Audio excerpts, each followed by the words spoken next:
How safe is your data? Hello, this is Reinhard von Hennigs. And how safe your data is on TikTok, the over-famous app, is now a different question. After the settlement where TikTok agrees to pay $92 million, your data is now safe on TikTok. Well, let's call it like that. It is safer on TikTok. TikTok agreed under the terms of the settlement that they will no longer record users' biometric information, including facial characteristics.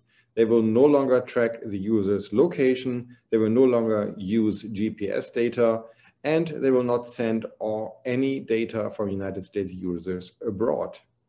Based on some information, about 89 million users in the United States were compromised, and their data could have been used in different settings. So these 89 million users constituted a class which is now entitled for 92 million, roughly $1 per person. Well, if you take away the likely contingency fee in this matter for the lawyers, it is actually less than $1 per person. Was it worth it? For the individual plaintiff, probably not. For us as society, probably yes. To make a point that data protection is relevant and that companies are not allowed to extract data from social media platforms where they do not even disclose that they're tracking your data is a good thing. From a business point of view, I would like to point out that disclaimer is one part and proper use another part. Why did TikTok even have the idea of taking out facial characteristics using AI, whatever it is, and what they see? We never know whether they really did it. We really don't know whether the data was extracted. But at the end, TikTok agreeing not to do it anymore is a measure not only for future TikTok behavior, but for other social media channels. And therefore, I believe our data is safer now. What is Changsheng 5? Hello, this is Reinhard von Hennigs. And Changsheng 5 is translated from Mandarin into English as Long March 5, the name of a heavy lift launch vehicle developed by China in order to launch rockets into space. And another Long March 5 was just launched to put a space station module out in space. Over the next days, starting as early as tomorrow, the 7th of May, this piece may come back to Earth, which is the question, who is liable in case this piece hits somebody? At the last launch in the year 2020, one of those launch stages came back to an African village. Nobody got injured, or at least there are no injuries recorded, but a 20-meter, roundabout 60-yard long piece fell down and it could have injured somebody. So what happens? And that's a question of international space law. Since 1972, a Hague Convention of Liability for Objects Re-entering Space has a clear language. The country who launched the rocket is liable for the damage. Was it ever used? Yes, one time when a Soviet satellite dropped over Canada, leaving a radioactive mass because it was radioactive powered. So law is one part, but the enforcement the other part. So the question remains, will the international community speak up in case of any damage and go against China under the 1972 law? We will see. Is there a new antitrust era? Hello, this is Reinhard von Hennigs.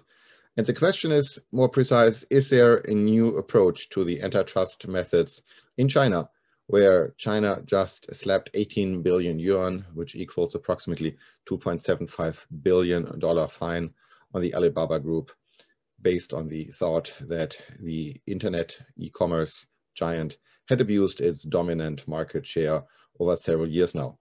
The fine equals about 4% of Alibaba's 2019 recorded domestic revenue, and it's now part of the Chinese crackdown on different technology conglomerates.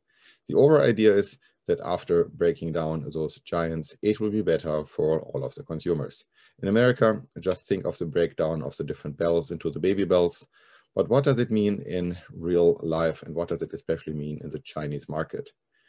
In the Chinese market, I think it's exciting that anti-competitive matters are considered to be a threat to the consumers. domestic as well as to consumers abroad. It is also an interesting way to understand how anti-competitive measures are now seen in growth market, which are technology-driven companies.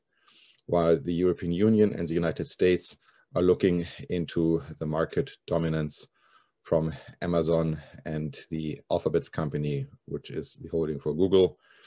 Think about Facebook. All those companies are under big scrutiny. So why not in China?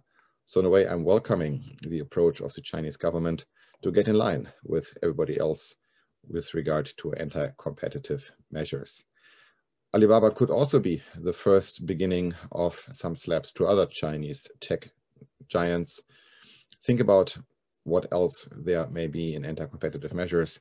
Qualcomm had their own share not so long ago.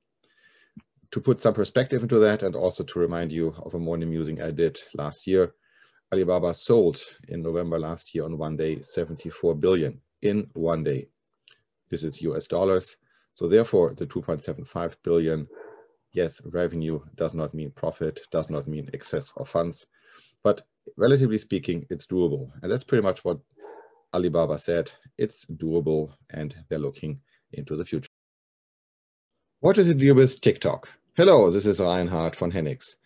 After President Trump banned TikTok, President Biden unbanned it. With an executive order, President Biden declared TikTok and WeChat no longer a problem child, all just in time before leaving for the G7 summit. However, President Biden included that he's now starting his own investigation. So while you can call it a formality, in reality, it is a different story behind.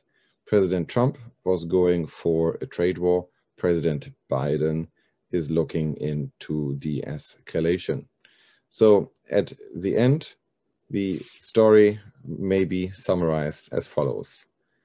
The new rules in the executive order are still talking about the public safety. They still share the concerns for the safety of the American citizens. However, it is no longer specific for TikTok and WeChat. And the second takeaway is, if all of these national security interests cannot be set aside with this investigation, they may be banned again. So in a short summary, it is a deeper look and not a final answer.